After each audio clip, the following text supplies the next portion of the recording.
Assalamualaikum dan salam sejahtera.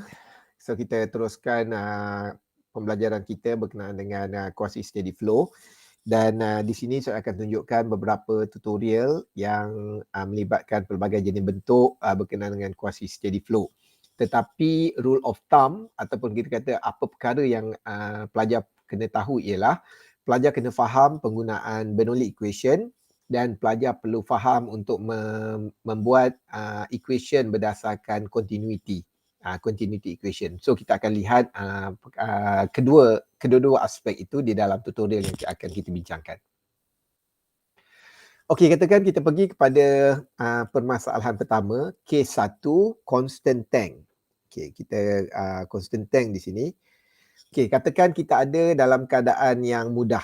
Kita ada satu tangki, tetapi kali ini kita kata kita bermula dalam keadaan tangki tersebut hanya mempunyai lubang outlet sahaja seperti ini.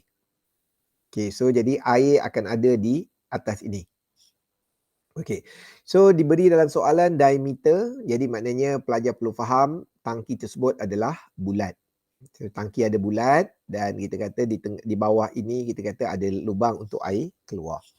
Okey, selalunya kita dah belajar di dalam fluid mekanik 1, sekiranya kita ada tangki seperti ini, hanya ada satu lubang seperti ini, selalunya kita akan letak CD. CD ni apa? Kita kata coefficient of discharge.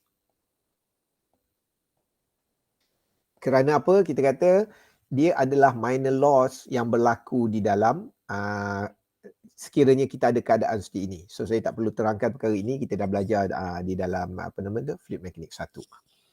Okey, so apa yang perlu kita buat? Langkah pertama, kita perlu menulis Bernoulli equation.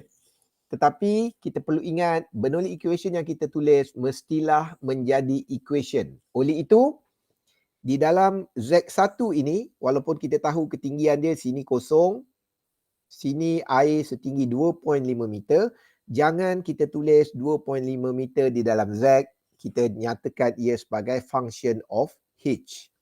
Okay, selalunya H ni adalah height, ketinggian. Kenapa? Kerana kita perlu membuat equation V2 sama dengan bla bla bla H. Okay, itu first trick. Jadi, kita tahu di sini adalah atmospheric pressure, yang keluar di sini pun atmospheric pressure. So, kita boleh potong nilai P.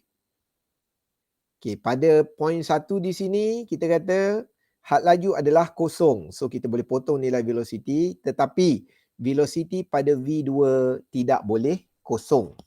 Kenapa tidak boleh kosong? Kerana secara realitinya ada had laju pada velocity 2.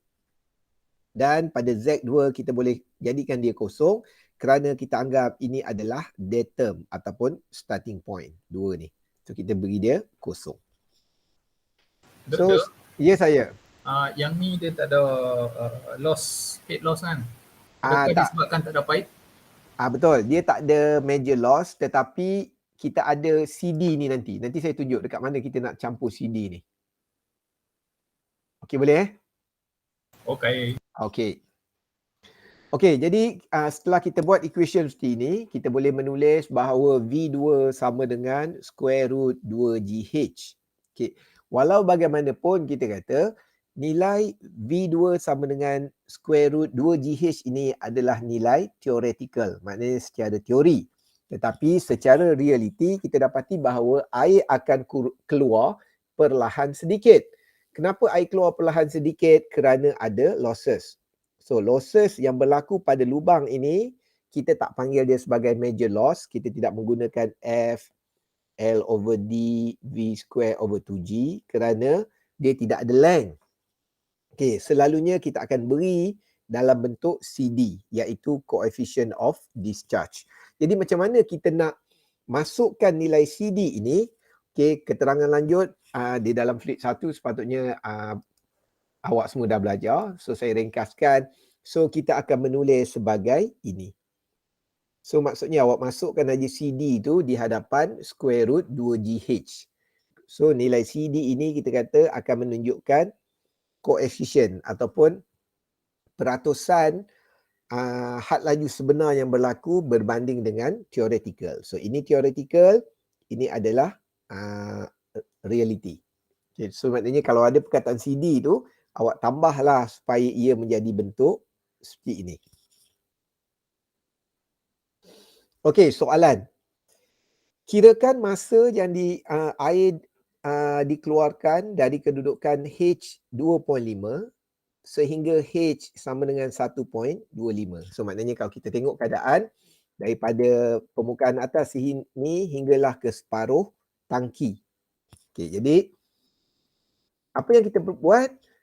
Tadi kita telah mengira equation menggunakan Bernoulli equation, sekarang kita mengira berdasarkan kadar alih. So kadar alih Q in sama dengan Q out, kita boleh tulis A1 V1 sama dengan A2 V2. A2V2 ini agak mudah kerana apa? Kita refer kepada outlet di sini. Jadi kita tahu bahawa A di sini adalah cross sectional untuk lubang tersebut, pipe tersebut. Jadi kita masukkan pi d square over 4 dan had laju V2 ini adalah kita masukkan CD square root 2GH. Okey, yang ini saya rasa mudah. Okey, yang di sini Q in ni pula kita refer apa yang berlaku pada permukaan. Yang saya terangkan tadi, kita ambil cross sectional permukaan di sini. Oleh itu kita tulislah sebagai pi d square over 4 dan had laju yang berlaku pada permukaan kita boleh tulis sebagai dH dt. So sekarang ni kita ada equation seperti ini. So next step apa yang perlu kita buat? Kita kena rearrange kedudukan. So maksudnya kita selesaikan segala nombor di sini. Kita boleh dapat kedudukan seperti ini. So dan kalau kita ubah lagi, kita boleh ringkaskan square root 2G ni.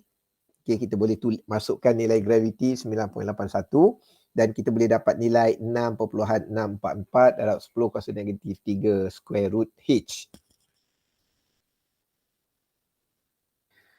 Okey, so kemudian apa yang perlu kita buat ialah, okey, di sini tertinggal, kita akan kumpulkan H pada satu tempat dan kita akan bawa T ke kanan. So maksudnya kat sini apa nama tu, awak faham, nilai dt di sini kita pindahkan ke kanan, nilai square root H ini kita pindahkan ke kiri. Kemudian apa yang kita buat, kita kamerkan kedua-dua bahagian. So kalau kita kamerkan kedua-dua bahagian, okay, pertama kita pindahkan nilai DH, kita kumpulkan nilai DH dan H di sebelah kiri, kita bawa nilai DT ke sebelah kanan. So kita dapat equation ini. So kemudian kita kamerkan kedua-dua bahagian. So bila kita kamerkan kedua-dua bahagian seperti ini, kita akan dapat nilai 2H kuasa 1/2, limit dia adalah H1 hingga H2. Di sini ketika kita kamerkan, kita tidak ada apa-apa sebutan T, oleh itu satu sebutan T akan muncul. So yang ini saya harap pelajar dapat faham. Proses kameran ini adalah proses kameran biasa. Okey, kemudian kita masukkan limit berdasarkan soalan. So limit dimasukkan soalan daripada 2.5 hinggalah ke 1.25. So kita masukkan nilai ini, kita selesaikan. So pelajar akan dapat nilai T sama dengan 22.3 saat. Okey. So sekiranya pelajar tidak tahu untuk buat cara ini, boleh sahaja pelajar selesaikan dengan menggunakan idea kita yang pertama. So contohnya, kita tahu ini adalah kosong, ini adalah 1.25 dan ini adalah 0.25. Okey, mungkin pelajar boleh bahagikan ini kepada 5 section katakan. And then pelajar boleh buat table, pelajar boleh mengira dan akhirnya pelajar boleh dapatkan nilai masa sehingga level air sampai ke 1.25. Kedua-dua cara ini, kalau jawapan akhirnya betul, maksudnya pelajar berhak untuk mendapat markah penuh. Tidak ada markah cara buat table kurang sikit daripada kamera dan sebagainya, tidak. Kerana secara realitinya kadang-kadang kami pun akan menggunakan cara yang section by section ini. sekiranya tangki kita kata agak sukar untuk kita buat equation ataupun equation lebih susah daripada kita bahagikan section by section. Okey, boleh Okey, so maknanya setelah kamera dibuat, kita dapati bahawa lagi satu di sini berhati-hati. Kadang-kadang ada pelajar dia terus anggap kamera ni satu bahagian akan menjadi kosong, terus aja kita jalan. Tidak semestinya macam itu. Ada ketika kamera menghasilkan kedua-dua nilai. So kita kena mengira dengan betul lah. So untuk soalan ini, kalau kita mengira, kita dapati bahawa T adalah 22.30 saat. Okey, so 22.3 saat ini ialah masa untuk kita alirkan air daripada ketinggian 2.5 meter di sini sehinggalah kepada tengah-tengah ketinggian 1.25 meter. Okey. So kemudian seterusnya, soalan yang seterusnya berkaitan iaitu masih lagi menggunakan tangki yang sama.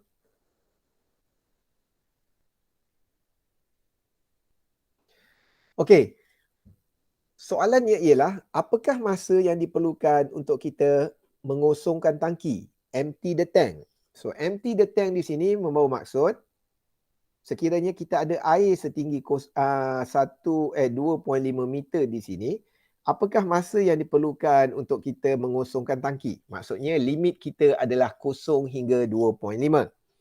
So dalam keadaan ini tidak perlu untuk kita mengira daripada awal. Memadai untuk kita mengambil sahaja equation di sini. Kerana equation di sini kita kata kita telah mengira berdasarkan keadaan yang sama. Cuma kita perlu mengubah apakah limit yang perlu kita berikan di dalam persamaan ini.